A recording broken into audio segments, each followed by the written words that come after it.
my presentation to just a few slides. Those are the values of Samanco, our company.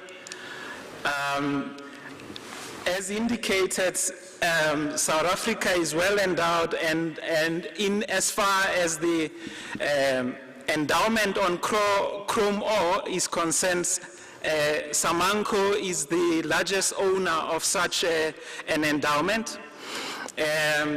We are the biggest vertically integrated mining company, meaning that not only do we mine chrome ore, but we process it and we add value to it, and without having to export the large portion thereof. And my other slides will indicate the proportion of exports that we do. If you look at this slide, our mining operations produce approximately 5.3 million metric tons of chrome ore, and only a small or negligible portion thereof, which is 0.5 million metric tons, are exported. The rest of it is actually fed to our smelters, some of which are located in the Northwest Province, specifically in the Mooinooi area and in the Brits area. That's basically an indication of some of operations in Northwest, in Limpopo, as well as in the Witbank and Middelburg area. Now, the products that we produce are largely produced in order to provide the stainless steel industry. You may be aware that the chrome that we produce is actually used in the production of stainless steel to give stainless steel its of new job opportunities. Now, the DDG indicated how parts of the mining industry are cutthroat kind of sub-industries, and the chrome industry is just that. As you will see, there were a number of our historical competitors that had to go under given the competitiveness in this industry. Now, what our contribution was to take over or to purchase those assets that were under business rescue in order to preserve the jobs as well as to keep the portion of the industry going. Some of them were located here in Northwest. The first one was the IFM smelter, which we acquired and renamed it into TC smelter. The second one was the Hennick operations, which we have since renamed Dikwena. This is the TC smelter. That's Dikwena. In terms of our mining operations, as I've indicated, we primarily mine in order to support our smelters, and in terms of that, our mining operations fall into two categories. We've got open cast mines as well as underground mines. In terms of the local economic empowerment, all our open cast operations are basically mined on a ring-fenced basis by local companies. In terms of our mines, Western Chrome mines in Northwest, those are the capacity, 2.5 million tons per annum of saleable product. We've got 4 underground mines as well as a surface beneficiation plants. Those are the mining methods that we utilize. Conventional, And those are the mining processes that we use in order to not only mine chrome ore, but also to beneficiate it locally. And you may be aware that China is not as well endowed as South Africa is. However, China has started a chrome processing capacity that is growing primarily because they are able to do it quicker and cheaper than we currently are able to do. However, our business model is that we mine in order to beneficiate locally, and only a small fraction of our production is exported. Now, our operations, both in the east and in the west, vary in capacity and configuration, and as was indicated earlier, the capacity to beneficiate chrome ore is largely dependent on electricity supply.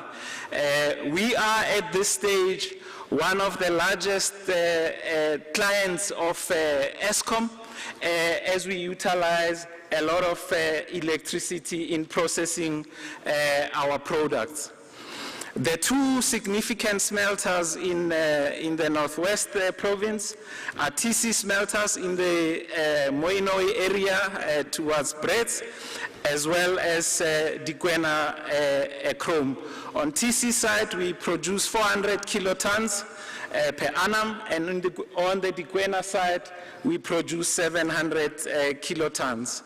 That basically is a photograph that indicates the processes of beneficiation of the chrome ore, where we basically heat it to high temperatures and then we extract the impurities, then the final product is supplied to the stainless steel industry.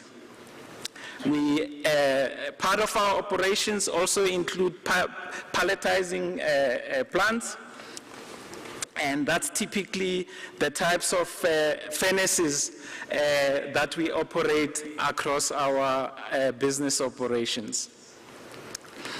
We produce different types of products from lumpy as well as fine product that we also export. Now, in the document that I referred to, which was the strategy for beneficiation, there were a number of, shall we say, cross-cutting limitations that the industry was facing, and given the presentations that were done, a lot of those limitations still obtain to this day. One of them is in terms of the supply of skills, specifically at the scientific level, as well as engineering knowledge, because to convert raw materials into high-value products require a lot of technical skills. And in that regard, what you see on the screen is basically our accredited training center at which we provide technical training. There's two kinds of training that we provide. There's training that is designed to meet our skills needs as a company, and there's technical training that we produce to give to the community so that they may have the skills with which they can fend for themselves in the industry as well as alternative other industries. On the socio-economic development side, we did have a meeting, as the Premier alluded to.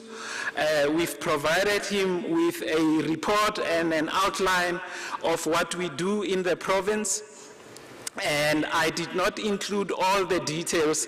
What I'm highlighting here are the enterprise development initiatives that we have, which basically has initiated, and that chrome ore recovery plant is primarily targeted as a community development initiative which would be operated by local companies.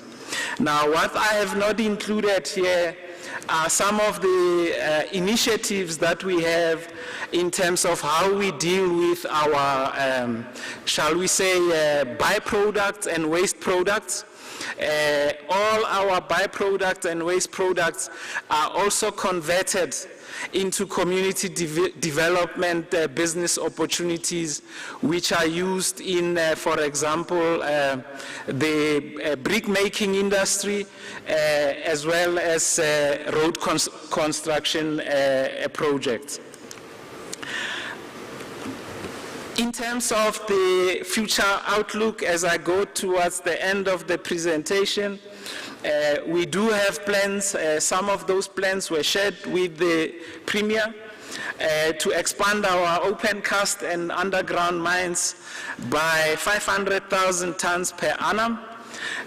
We are in the process of expanding our smelting capacity at TC Smelter. One of the significant constraints in that regard is the availability and supply of power. We have applied to Eskom. The indication is that the power will be provided. However, once the project comes in line, we will see in terms of the sustainability thereof. All these expansion opportunities will result in a further employment opportunities in the region of 500. In as far as the assistance that we are requesting from government in the province and at the local level, it is, of course, number one, the availability of power on a consistent and secure basis, the creation of a stable operating environment. This relates to from basic infrastructure to dealing with some of the disruptions that the DDG has alluded to, where law enforcement is required.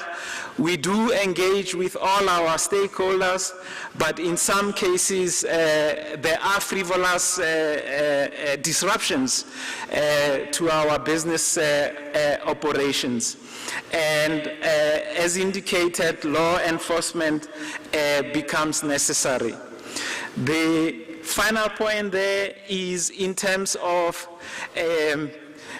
a regulatory environment, for lack of a better word, in as far as community structures are concerned, because often we find situations where internal leadership in the community have a fallout, and overnight a new structure is set up that primarily revolves around an individual rather than objective community concerns and interests. And as a result of that, our operations get disrupted. So in short, Minister and Program Director, that's a presentation from our side. Samanco is here. We remain committed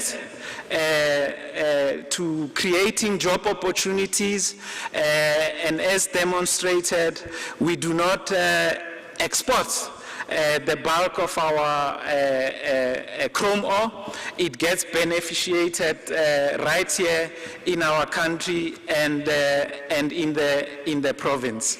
With those words, I would like to say thank you very much for the opportunity.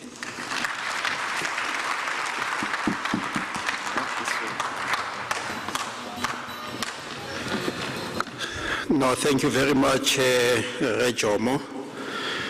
Beneficiation shall happen in South Africa and in the Northwest in particular. Now we are changing the program slightly because we are behind schedule. What we are going to do now, we are going to break for lunch. And then after lunch, we'll take the panel discussion. And then we'll also explain as we move on other changes that we'll make as we proceed with our program. We might finish today slightly late because we must exhaust today's program. We'll never postpone anything to tomorrow. Tomorrow we'll start with the program of tomorrow. So we might extend our time with an hour or so. Now, all of you, as you go out, go up the escalators, and then turn right, you will see the serving point on the foyer. That's where you must go. You go there, you enjoy your lunch. Time is 1300 hours sharp, so you must be back here at 1400 hours sharp. Thank you very much.